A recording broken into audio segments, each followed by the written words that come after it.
Today I want to talk to you about the Telegram Open Network, TON, which is going to be launching probably before October 31st with their Gram coin. Now, what I think is important to talk about is that this is potentially the biggest crypto event for the rest of the year, and it's 100% a bigger event than Libra. So I'm really going to focus on comparing this to Libra.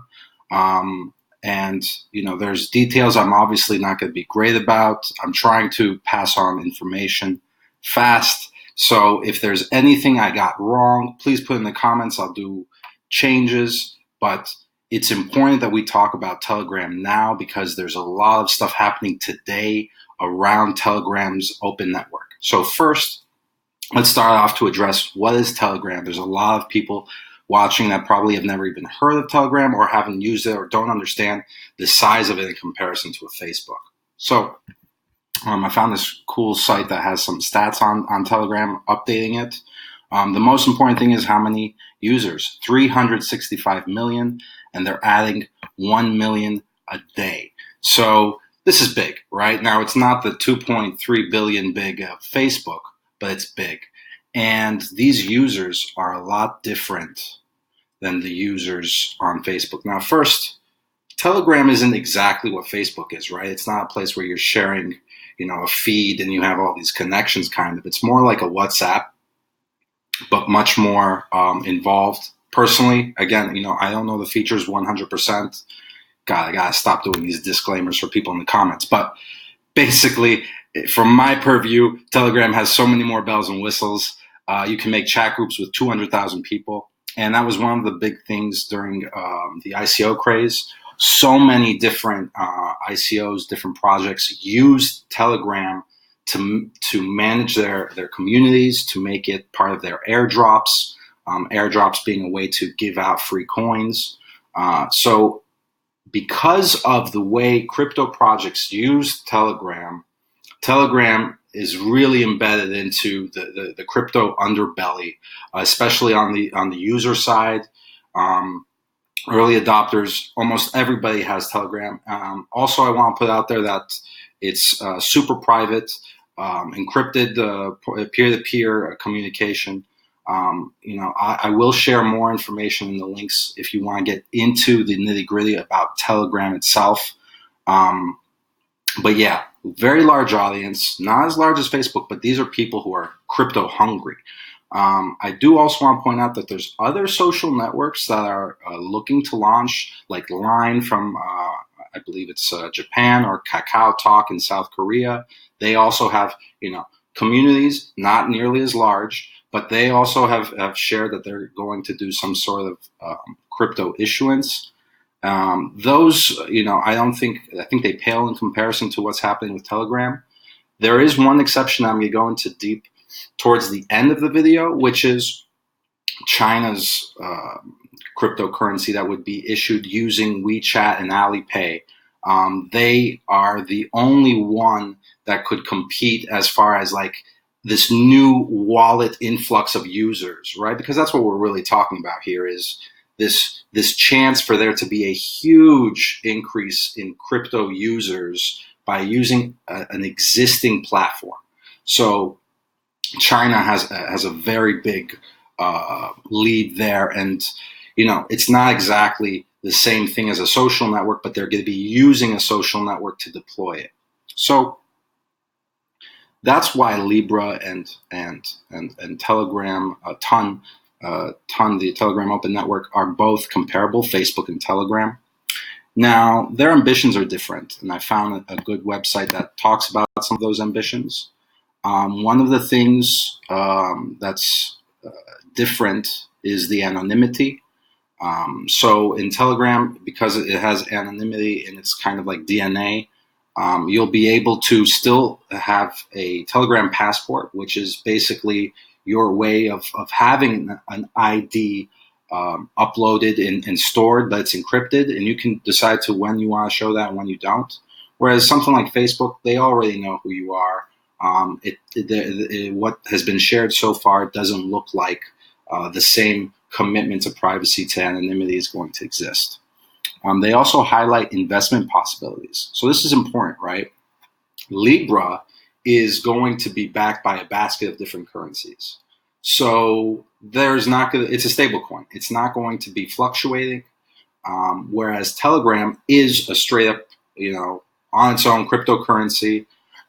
If we look at the white paper, we see that they talk about the original supply. So it's not going to be a fixed supply. It's going to increase. We see that they also describe that there would be a buyback as well. I believe that this is to like counter, any quick changes in price. So I think that their intention is for there to be stability, but ultimately it's not the same as a Libra, right? It's not a stable coin. So those are two differences on the ambitions. But also, recently Telegram Open Network has talked about how it's going to be Ethereum compatible. Now, it's possible that Facebook has also discussed something similar in very small comments. And to be fair, this is 132 pages of white paper from Telegram, and then Libra's is 12 pages. Now, I'm not one of these people that thinks that it's the amount of pages that matters. The original Bitcoin white paper is also this size, but the Telegram one's much more involved because they're doing a ton more. They've also got a ton more. They've got ton DNS, so it sounds like they're going to have some sort of internet domain system. There's also ton proxy, ton payments. There's going to be the ton VM, which is their virtual machine, their version of the Ethereum virtual machine. So I think the ambition level is a lot higher for what ton can become. But yeah, that would be the differences between the two.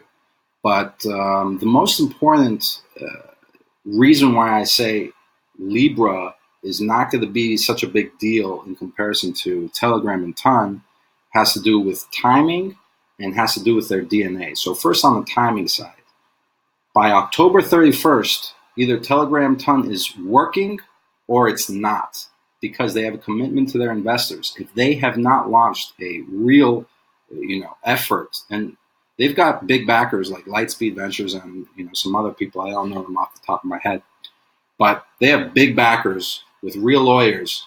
If they don't succeed in launching a real product, they're going to have to give the money back. And now it's possible. It's possible that they're going to get to October 31st and be like, hey, sorry, we didn't do it. Here's the money back. Is the likelihood that that's going to happen? No, I would say that they're going to do everything they can in their power to make that happen. Now, also, Facebook, we see that they're currently kind of stuck in the water because they came out, they're so well known that regulators just stomped on it right away. So even though they're very similar in their ambition, the size of Facebook and the fact that they're much more regulatory sensitive, I think, is impacting its growth and when it's going to launch. Whereas you've got Telegram Open Network right around the corner. Like literally the latest it's going to happen is October 31st. That being said, they had told us that they were going to be opening up the source code to their node logic and like you be able to start playing with everything on September 1st. That didn't happen. So as of me recording this, that source code still has not been shared. And that's a concern about their progress.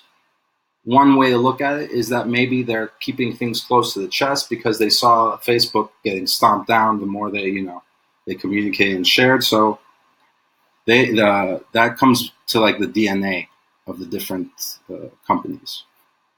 Facebook has traditionally been one very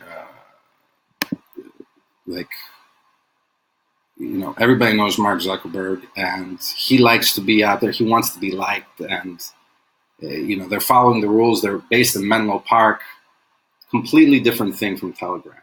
Telegram, this guy, he's insane. Like he Pavel Durov, he's hardcore about not bowing to the man. He found the social network VKontakte And then the Kremlin tightened its grip over the internet, and President Vladimir Putin's allies took control of it.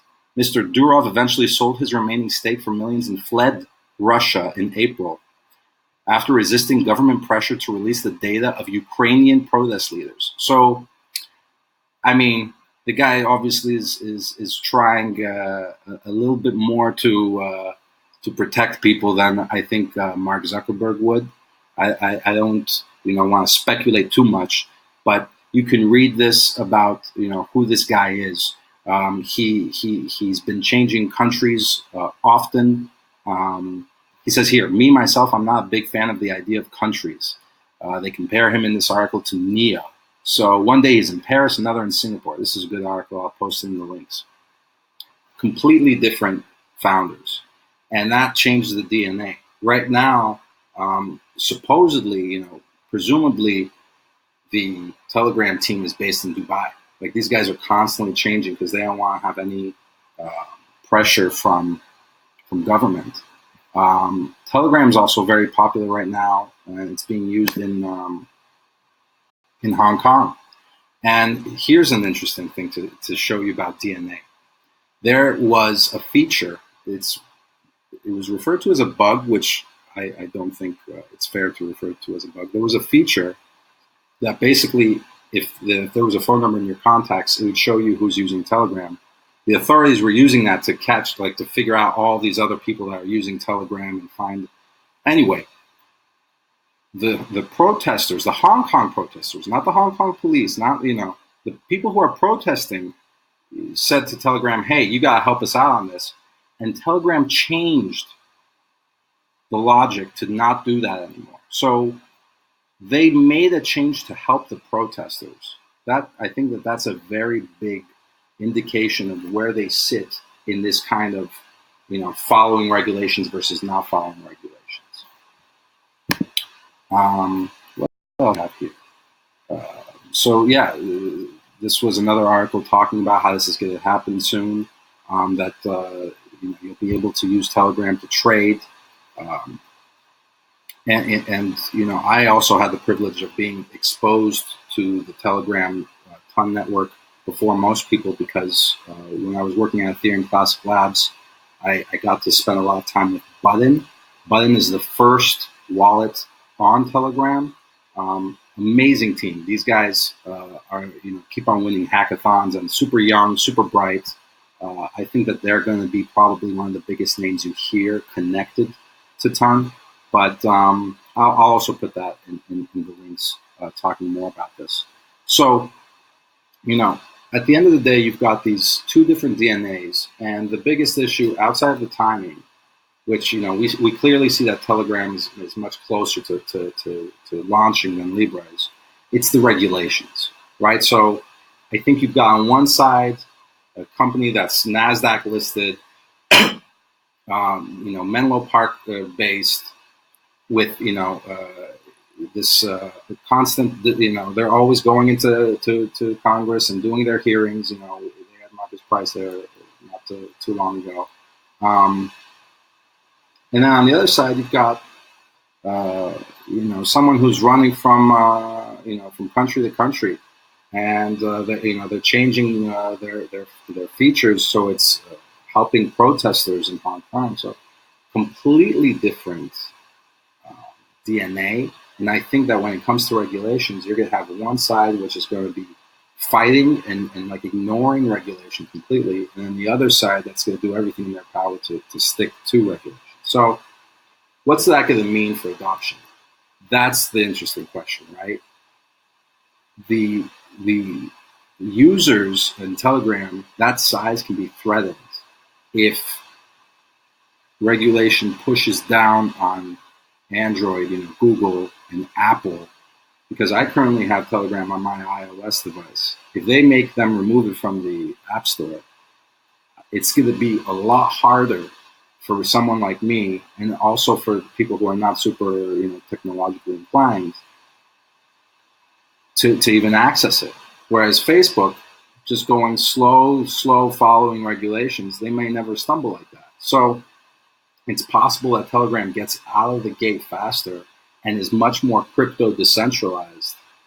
But those users are going to be threatened the moment they're not, playing ball, following regulations, because there's going to be a lot of pressure on those two operating systems that, probably represent a lot of their user base.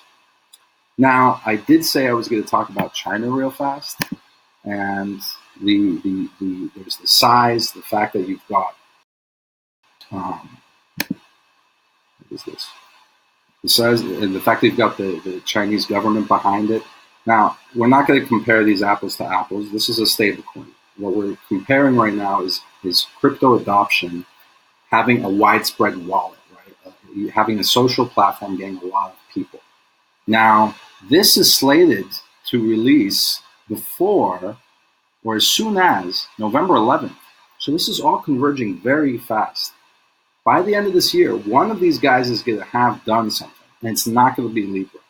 So what I really want you to leave with is that just because you've heard the name Facebook, they are nothing in this industry, right? Libra, their 12-page white paper, which barely glosses over, and people have already looked at their source code on GitHub and wrecked it to pieces. Libra is nothing really moving stuff here. Granted, it's awesome that it gets exposure and people are talking about stuff, but there are other players. Telegram is one of the big ones you should be looking at. It's a chance also to invest.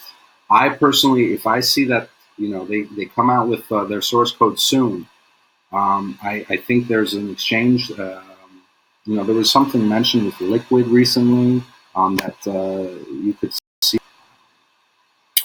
I've got all these different sites. I'll put as many links as I can, and I would love some comments if I got things wrong or if there was more information to share. It's important that people know about these other options, right, and these other big events. I think the Telegram one it has a chance to be a big deal. It could quite possibly be the biggest crypto event of the year. So yeah. I'll look for that other link that I don't have right now, which is talking about, you know what? I'll do it right now. Since you're here, since I'm here, let's see if I can find it. So I guess the exchange is called Liquid. It's in Japan. Here we go. It's on Coinbase. Reveals escrow account for sale. So people now you can at least see that I guess that they're getting ready to do this. The name of the token is Gram, by the way. But other than that, there wasn't anything that it's not this kind of stuff that I would look at. We talked about the it's supposed to be launched on September 1st. They didn't get it, but they've got one node running. Yeah, so that's it. I hope you guys like this. I hope it was informative. And until next time, take care.